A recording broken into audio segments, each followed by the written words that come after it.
Halo, kembali lagi bertemu dengan saya, Anggita Cahyani, dalam course yang berjudul Membina Hubungan yang Baik dengan Makanan. Kali ini dalam modul yang berjudul Mengenali Lapar Kenyang. Sejak lahir, kita sudah dibekali dengan sinyal yang canggih untuk mengenali kapan kita harus makan dan kapan kita harus berhenti makan, yakni rasa lapar dan rasa kenyang. Hanya saja karena satu dan lain hal, sinyal ini sering kita abaikan sehingga lama-lama menjadi kabur. Misalnya dalam penelitian kuantitatif deskriptif yang dilakukan oleh Cahyani dan Rumeser tahun 2016 dengan melibatkan 126 karyawan berusia 19 sampai 59 tahun dengan menggunakan kuesioner Intuitive Eating Scale yang diadaptasi dari Tilka tahun 2013. Salah satu temuannya adalah ternyata mereka yang mengandalkan lapar kenyang lebih sedikit dibandingkan mereka yang tidak. Begitu pula dengan mereka yang makan ketika lapar, ternyata lebih sedikit jumlahnya dibandingkan dengan yang tidak. Hasil penelitian ini menunjukkan kepada kita bahwa penting untuk mempelajari kembali sinyal lapar dan kenyang sehingga bisa kita jadikan pedoman saat makan.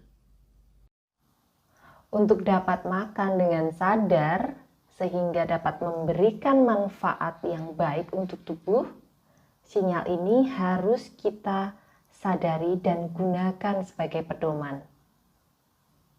Sehingga mari kita belajar mengenali rasa lapar dengan skala lapar kenyang. Teman-teman bisa lihat di sini ada skala 1 hingga 10. 1 untuk kelaparan dan 10 untuk begah, food coma. Begahnya yang benar-benar sudah sangat luar biasa sehingga kita tidak bisa bangun dari tempat tidur. Oke ya, jadi bayangkan ini ada sebuah skala imajiner dari angka 1 hingga angka 10. 1 untuk kelaparan,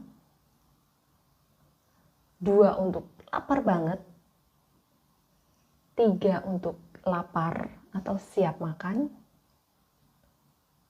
4 agak lapar, 5 tidak lapar maupun tidak juga merasa kenyang atau terisi, biasa-biasa aja, netral-netral aja. Lalu 6 terasa nyaman, tidak lapar, dan juga ada makanan yang sudah terisi di perut sehingga merasa nyaman, atau dengan kata lain pas.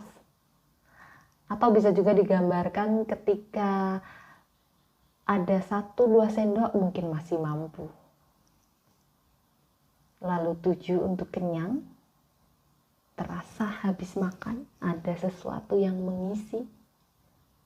8 untuk kenyang banget, ketika isinya agak sedikit lebih banyak dari kapasitas. Lalu 9 untuk kekenyangan banget, kapasitasnya berlebihan. Kemudian food coma untuk 10. Oke ya, jadi silahkan dibayangkan dengan skala imajiner dari 1 hingga 10.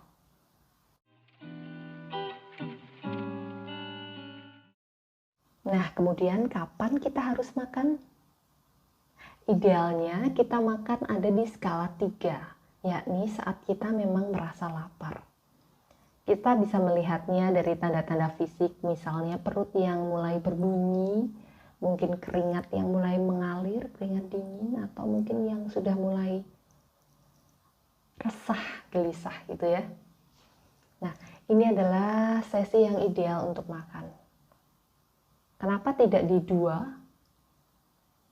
Ya, karena kalau kita makan di situasi yang kita terlalu lapar, biasanya kita akan menjadi tamak.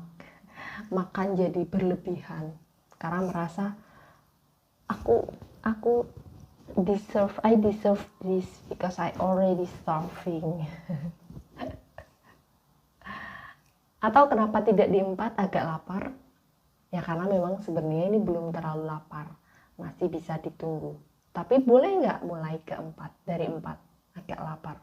It's okay gitu. Kita misalnya agak lapar, tapi nanti akan ada rapat yang panjang.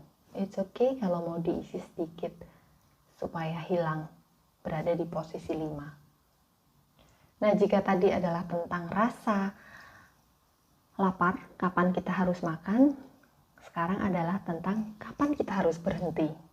Oke, lagi-lagi bayangkan skala imajiner 1-10. Kita berhenti sebaiknya ada di level 6 ketika sudah merasa pas. Memang kalau boleh jujur mungkin 1, 2, 3 suap masih bisa. Tapi sebaiknya Anda berhenti di level ini. Kenapa? Karena perut kita perlu waktu untuk mencerna. Berikanlah 15 hingga 20 menit. Setelah itu, level dari skala kita tadi biasanya akan naik 1 tingkat.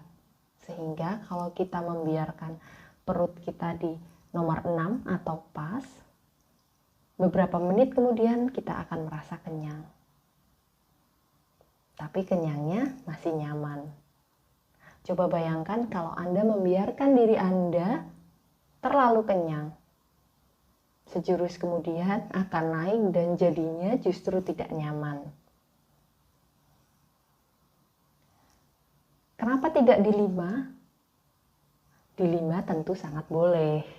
Apalagi untuk Anda yang sedang melakukan manajemen berat badan. Mungkin awalnya terasa berat, apalagi ketika berada di situasi yang penuh makanan enak, disajikan secara bebas, gratis. Siapa sih yang gak tahan? Tapi itulah tantangannya. Disinilah kita harus belajar kembali mengenali sinyal lapar dan kenyang kita. Karena itu adalah modal kita untuk membangun hubungan baik dengan makanan. Sekian dari saya. Terima kasih dan semoga bermanfaat.